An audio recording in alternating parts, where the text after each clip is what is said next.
Hello everyone, welcome to WB our study. আমি জিতেন্দ্র বিশ্বাস। সবার প্রথমে তোমরা ক্লাসটিকে লাইক করে দাও এবং বন্ধুদের কাছে শেয়ার করে দাও। দেখো, আমাদের প্রত্যেক দিন দুপুর 12টার সময় আমাদের ম্যাথের ক্লাস বা রিজনিংয়ের ক্লাসগুলো পাবলিশ হয় এবং দুপুর 1টার সময় আমাদের জিকের ক্লাসগুলো পাবলিশ হয়। অবশ্যই তোমরা আমাদের ক্লাসটিকে লাইক করে দাও এবং বন্ধুদের কাছে শেয়ার করে দাও। আজকে 50টি জিকে কোশ্চেন আছে। চলো তবে আমরা প্রথম কোশ্চেনটা দেখে নিই। দেখো, প্রথম কোশ্চেন বলেছে নিচের কোন জায়গাটিতে ভারতীয় উপমহাদেশের প্রাচীনতম কৃষিকার্যের সাক্ষ্য মেলে। প্রাচীনতম কৃষিকার্যের সাক্ষ্য, তাহলে নিম্নলিখিত কোনটা অ্যান্সার হবে যেখানে প্রাচীনতম কৃষিকার্যের সাক্ষ্য মেলে?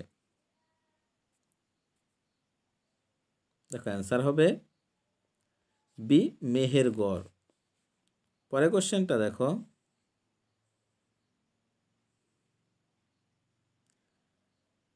অশোকের লিপি ও ব্রাহ্মী লিপির পাঠ্যোদ্ধার করেন কে? অশোকের লিপি যে ব্রাহ্মী লিপি ছিল সেটার পাঠ্যোদ্ধার কে করেছিল? অশোকের ব্রাহ্মী লিপির পাঠ্যোদ্ধার করেছিল, অ্যান্সার হবে বি, জেমস প্রিন্সেপ। পরের কোশ্চেনটা দেখো, গুপ্ত বংশের উত্তরাধিকারী হিসাবে সমুদ্রগুপ্তের পরবর্তী শাসক হন কোন সম্রাট?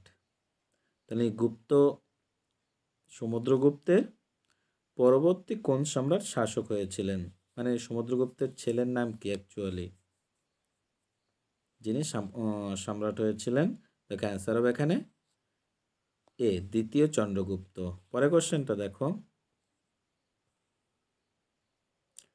মিচ্ছকটিকম নাটকটির রচয়িতা কে ছিলেন?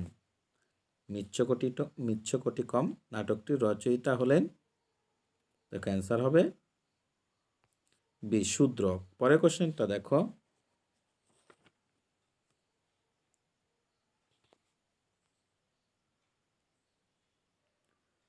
গৌতম বুদ্ধ কোথায় নির্বাণ লাভ করেন?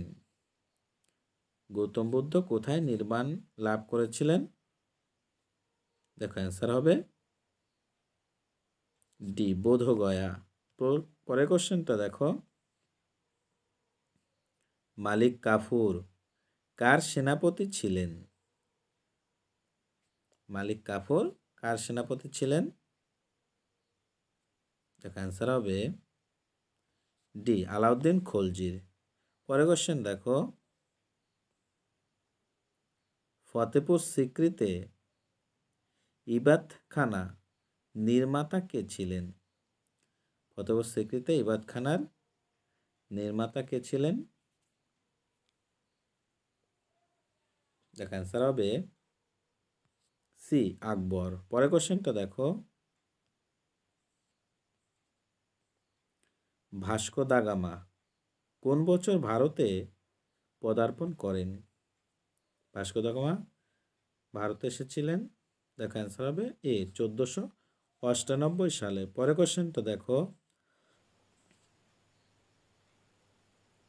কার অনুমতিক্রমে ইংরেজ ইস্ট ইন্ডিয়া কোম্পানি সুরাতে প্রথম কারখানা গড়ে তোলেন?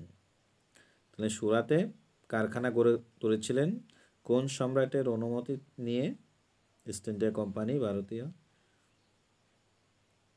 ইংরেজ ইস্ট ইন্ডিয়া কোম্পানি। দেখো, অ্যান্সার হবে বি, জাহাঙ্গীর। জাহাঙ্গীরের অনুমতি নিয়ে ইস্ট ইন্ডিয়া কোম্পানি সুরাতে কারখানা গড়ে তুলেছিল প্রথম। পরের কোশ্চেনটা দেখো, বক্সারের যুদ্ধ কোন বছর ঘটে? বক্সারের যুদ্ধ কোন বছর হয়েছিল? দেখো, অ্যান্সার হবে বি, 1764 সালে। পরের কোশ্চেনটা দেখো, কর্ণাটকের যুদ্ধ কাদের মধ্যে হয়েছিল? কর্ণাটকের যুদ্ধটা কাদের মধ্যে হয়েছিল?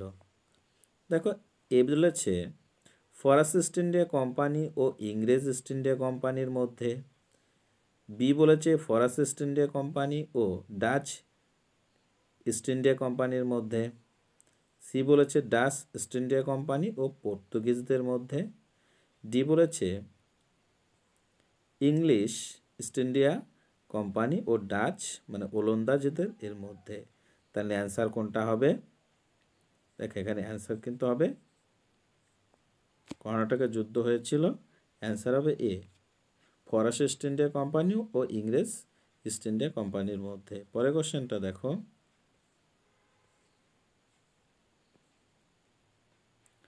কোন যুদ্ধের মধ্যে দিয়ে ভারতে ব্রিটিশ শাসনের সর্বময় কর্তৃত্ব শুরু হয়?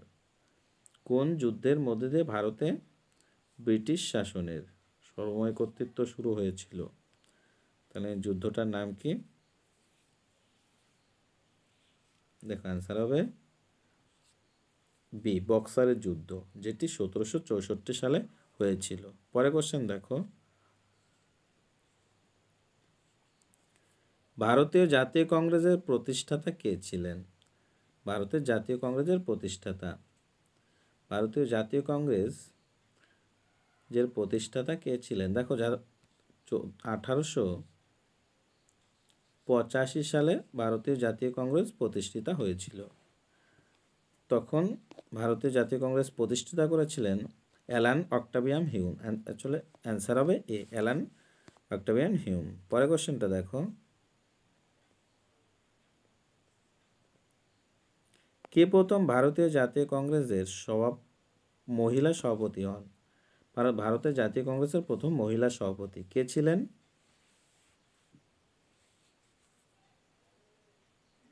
দেখো প্রথম মহিলা সভাপতি ছিলেন, অ্যান্সার হবে এ, অ্যানি বেসান্ত। পরের কোশ্চেনটা দেখো, বিশুদ্ধ জলে নুন মেশালে এর স্ফুটনাঙ্ক কেমন হবে? বিশুদ্ধ জলে যদি নুন মেশানো হয় তাহলে স্ফুটনাঙ্ক কেমন হয়? স্ফুটনাঙ্ক সবসময় বিশুদ্ধ জলে নুন মেশালে এ বেড়ে যায়। পরের কোশ্চেনটা দেখো, নিচের কোনটি তিমির প্রধান শাসঙ্গ হিসেবে কাজ করে? তিমির প্রধান শাসঙ্গ, তাহলে তিমির প্রধান শাসঙ্গ কি? দেখো অ্যান্সার হবে সি, ফুসফুস। ফুসফুসের সাহায্যে তিমি শ্বাস গ্রহণ করে। পরের কোশ্চেনটা দেখো, পাকিস্তান প্রস্তাবটির জনক কে? পাকিস্তান প্রস্তাবটির জনক, দেখো অ্যান্সার হবে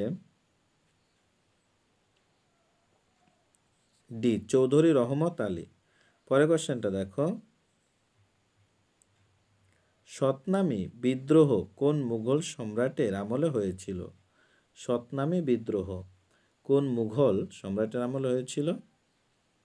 দেখো অ্যান্সার হবে ডি, ঔরঙ্গজেবের আমলে। পরের কোশ্চেনটা দেখো, A century is not enough বইটির লেখক কে? A century is not enough বইটি কে লিখেছেন? দেখো অ্যান্সার হবে সি, সৌরভ গাঙ্গুলি। পরের কোশ্চেন দেখো, কেরালার উপকূল কি নামে পরিচিত? কেরালা, দেখো কেরালার কথা বলেছে। দেখো কেরালার উপকূলটা অ্যান্সার হবে ডি, মালাবার উপকূল নামে পরিচিত।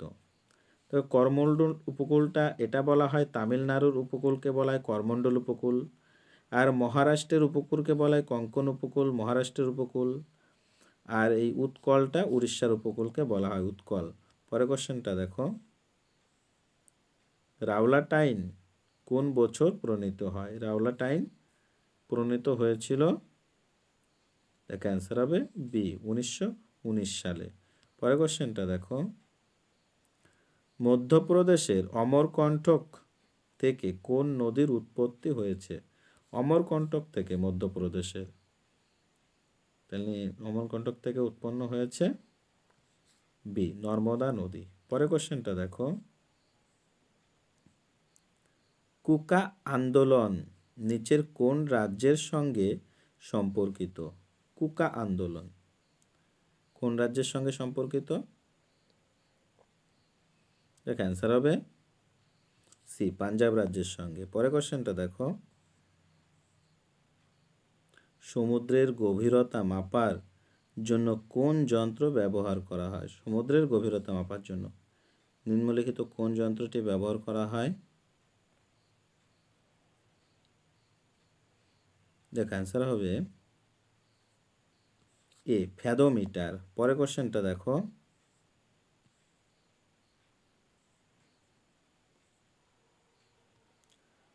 কোন দিনকে মুসলিম লীগ প্রত্যক্ষ সংগ্রাম দিবস বলে ঘোষণা করেছিল? প্রত্যক্ষ সংগ্রাম দিবস মুসলিম লীগ ঘোষণা করেছিল কোন দিনটিকে? অ্যান্সার কি হবে?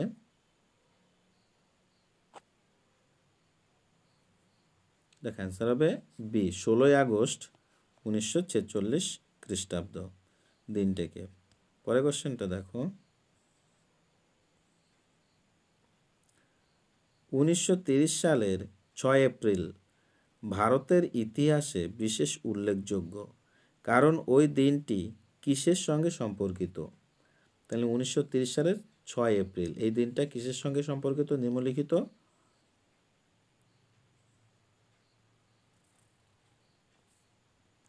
1930 সালের 6 এপ্রিল কিসের সঙ্গে সম্পর্কিত হবে? দেখো অ্যান্সার হবে এ মহাত্মা গান্ধী মানে ডান্ডি অভিযান এর সঙ্গে, মহাত্মা গান্ধী যে ডান্ডি অভিযান করেছিল তার সঙ্গে সম্পর্কিত। পরের কোশ্চেনটা দেখো,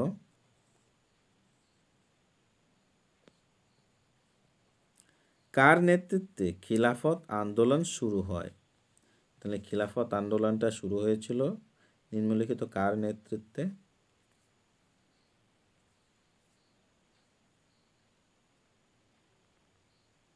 দেখো অ্যান্সার হবে ডি আলী ভাইয়ের নেতৃত্বে। পরের কোশ্চেনটা দেখো,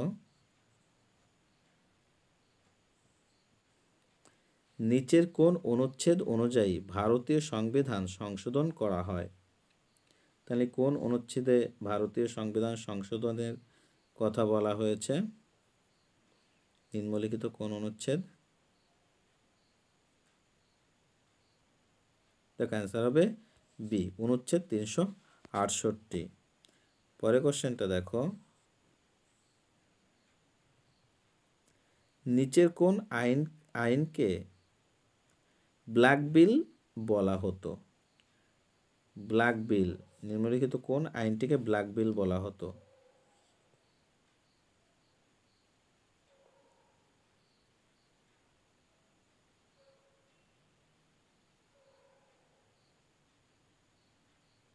দেখো অ্যান্সার হবে এ রাওলাট অ্যাক্টকে। পরের কোশ্চেনটা দেখো, রাওলাট অ্যাক্টকে ব্ল্যাক বিল বলা হতো। পরের কোশ্চেনটা দেখো, বিখ্যাত পাকিস্তান প্রস্তাব কোথায় পাশ হয়? তাহলে বিখ্যাত যে পাকিস্তান প্রস্তাবটা এটা প্রথম পাশ হয়েছিল কোথায়? দেখ অ্যান্সার হবে এ লাহোরে। পরের কোশ্চেনটা দেখো,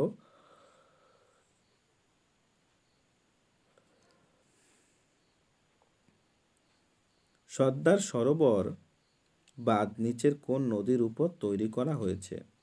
সর্দার সরোবর বাঁধ নিচের কোন নদীর উপর তৈরি করা হয়েছে?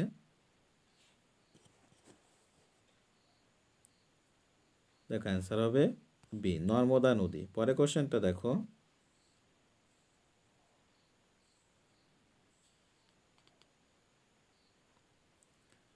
ভারতের জাতীয় কংগ্রেস কোন অধিবেশনে পূর্ণ স্বাধীনতা অর্জনকে লক্ষ্য রেখে ঘোষণা করেছিল?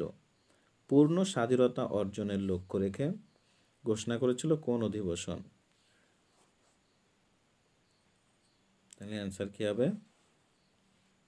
দেখো অ্যান্সার হবে এ লাহোর 1929 সালের অধিবেশন। পরের কোশ্চেনটা দেখো,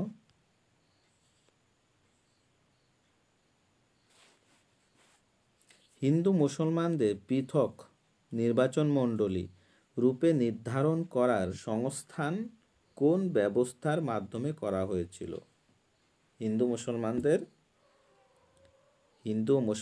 পৃথক নির্বাচন মণ্ডলী, প্রথমটা বলেছে government of India act 1935, P দাগ বলেছে মন্টেস্কু চেমসফোর্ড রিফর্মস। সি দাগ বলেছে মিন্টো মরলে রিফর্মস। ডি দাগ বলেছে মাউন্ট ব্যাটেন পরিকল্পনা। তাহলে দেখো অ্যান্সার কোনটা হবে এর মধ্যে? দেখো অ্যান্সার হবে সি মিন্টো মরলে রিফর্মস। পরের কোশ্চেনটা দেখো, ইন্ডিয়ান ইন্ডিপেন্ডেন্ট লীগ কে প্রতিষ্ঠা করেন? ইন্ডিয়ান ইন্ডিপেন্ডেন্ট লীগ কে প্রতিষ্ঠা করেছিল?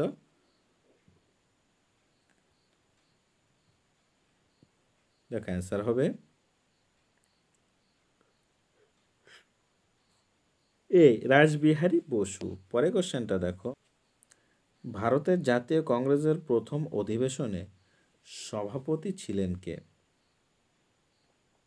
জাতীয় কংগ্রেসের প্রথম অধিবেশনের সভাপতি ছিলেন, দেখো অ্যান্সার হবে বি উমেশচন্দ্র ব্যানার্জি। পরের কোশ্চেনটা দেখো,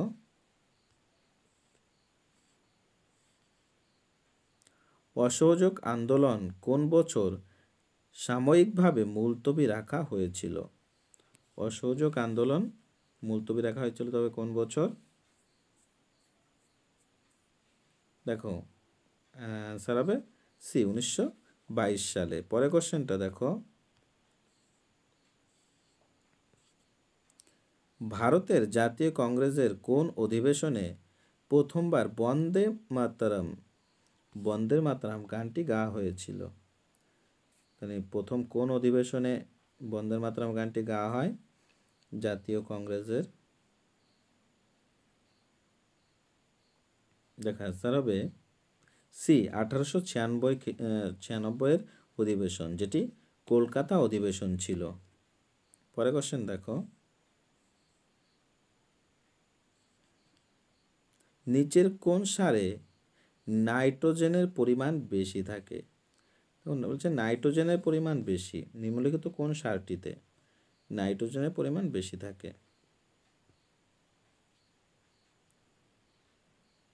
এখানে অ্যান্সার হবে এ ইউরিয়া সারটিতে। পরের কোশ্চেনটা দেখো,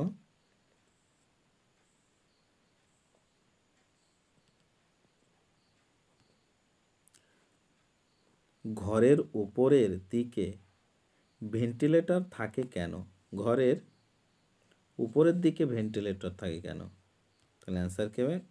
ঘরের উপরের দিকে কেন ভেন্টিলেটর থাকে?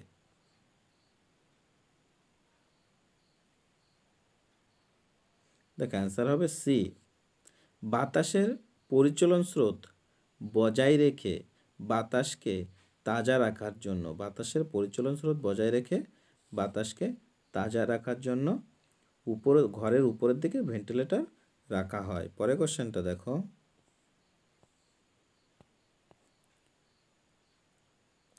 যেটির পিএইচ <7 সেটি হলো, তাহলে কোনটার পিএইচ মানে 7-এর থেকে কম? 7-এর থেকে কম কার পিএইচ? তার জন্য <7 বলা হয়েছে, 7-এর থেকে কম। দেখো 7-এর থেকে কম হতে হলে 7 হচ্ছে প্রশম বলা হয় 7কে। আর 7-এর থেকে যখনই নিচে নেমে যায় তখন সেটা অ্যাসিডে পরিণত হয়। আর 7-এর উপরে গেলে তবে সেটা ক্ষার হয়। তাহলে দেখো একমাত্র এই লেবুর রসটাই অ্যাসিড আছে, আর অন্যগুলো সবই ক্ষার। এখানে চুন জল এটাও ক্ষারীয়। মানুষের রক্ত এটা 7.5 হয় মানুষের রক্ত, তাহলে এটাও ক্ষারীয়, ঈষৎ ক্ষারীয়। আর অম্লনাশক, এই অম্লনাশক দেখো অম্লনাশক বলে দিয়েছে, এটাও ক্ষারীয়, মানে অম্লকে নাশ করে যে। তার জন্য আমাদের এখানে অ্যান্সার কিন্তু হবে এ লেবুর রস। পরের কোশ্চেনটা দেখো, আকাশ নীল কেন? মানে আকাশ নীল কেন দেখায়? তাহলে অ্যান্সার কি হবে? আকাশ নীল দেখায় কেন, মানে নীল কেন হয়?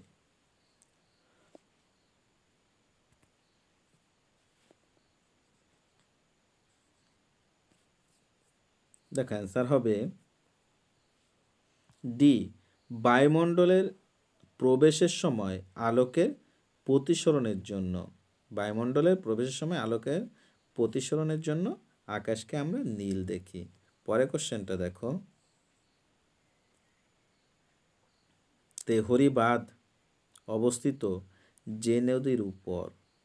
তেহরি বাঁধ অবস্থিত নিম্নলিখিত কোন নদীর উপর?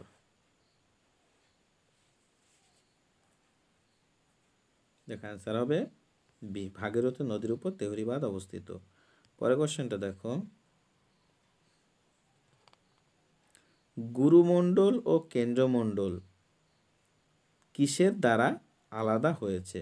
গুরুমণ্ডল ও কেন্দ্রমণ্ডল কিসের দ্বারা আলাদা হয়েছে? কোনটা অ্যান্সার হবে? আলাদা হয়েছে হচ্ছে গুটেনবার্গ বিযুক্তি তল দ্বারা। অ্যান্সার সি, গুটেনবার্গ বিযুক্তি তল দ্বারা। পরের কোশ্চেনটা দেখো, সমুদ্রের জল থেকে সাধারণ লবণ প্রস্তুতির জন্য ব্যবহৃত পদ্ধতি হলো? সমুদ্রের জল থেকে সাধারণ লবণ প্রস্তুতির মানে কোনটা হবে নিম্নলিখিত? সাধারণ লবণ প্রস্তুতির জন্য ব্যবহৃত পদ্ধতি কোনটা? দেখো অ্যান্সার হবে হচ্ছে ডি, বাষ্পীভবন। বাষ্পীভবনের দ্বারা সমুদ্রের জল থেকে লবণ প্রস্তুত করা হয়। পরের কোশ্চেনটা দেখো, কেন্দ্রীয় ধান গবেষণাগার কোথায় অবস্থিত? কেন্দ্রীয় ধান গবেষণাগার কোথায় অবস্থিত? দেখো অ্যান্সার হবে ডি, কটকে অবস্থিত। পরের কোশ্চেনটা দেখো,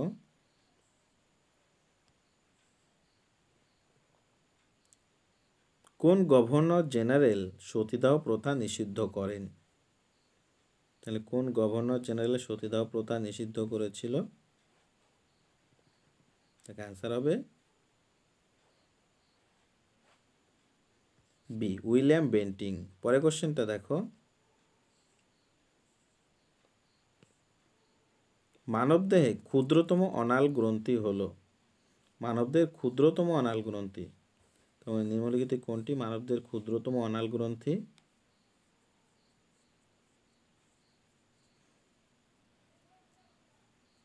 অ্যান্সার হবে সি, পিনিয়াল গ্রন্থি। পরের কোশ্চেনটা দেখো, সমাচার দর্পণ হলো? নিম্নলিখিত কোনটি? সমাচার দর্পণ বলতে কোন পত্রিকাটাকে বোঝায়? অ্যান্সার হবে বি, সাপ্তাহিক পত্রিকায় বলা হয় সমাচার দর্পণ। সাপ্তাহিক পত্রিকা ছিলেন। সমাচার দর্পণ একটি সাপ্তাহিক পত্রিকা ছিল। পরের কোশ্চেনটা দেখো, নিচের কোনটি চৌম্বক পদার্থ নয়? তো চৌম্বক পদার্থ নয়ের কথা বলেছে, নিম্নলিখিত কোনটা? দেখো অ্যান্সার হবে বি, নিকেল। পরের কোশ্চেনটা দেখো, নিচের কোন মাধ্যমে আলোর গতিবেগ সর্বনিম্ন? গতিবেগ সর্বনিম্নর কথা বলা যাচ্ছে আলোর গতিবেগ সর্বনিম্ন। দেখো আলো পুরু মাধ্যম হলে আলোর গতিবেগ কমে যায়, লঘু মাধ্যমে আলোর গতিবেগ বেড়ে যায়। দেখো এখানে সব থেকে পুরু মাধ্যম হলো কাঁচ, তাই যেখানে কাঁচ হবে, কাঁচের মধ্যে দিয়ে আলোর গতিবেগ সর্বনিম্ন। দেখো আজকে আমাদের এই 50টি কোশ্চেন ছিল। ক্লাসটিকে তোমাদের কেমন লাগলো অবশ্যই কমেন্টে জানিও, এবং ক্লাসটিকে অবশ্যই লাইক করে দাও এবং বন্ধুদের কাছে শেয়ার করে দাও। আর চ্যানেলটিতে নতুন হয়ে থাকলে তবে অবশ্যই চ্যানেলটি সাবস্ক্রাইব করে নোটিফিকেশনের বেল আইকনটি অবশ্যই অন করে দাও। Thank you.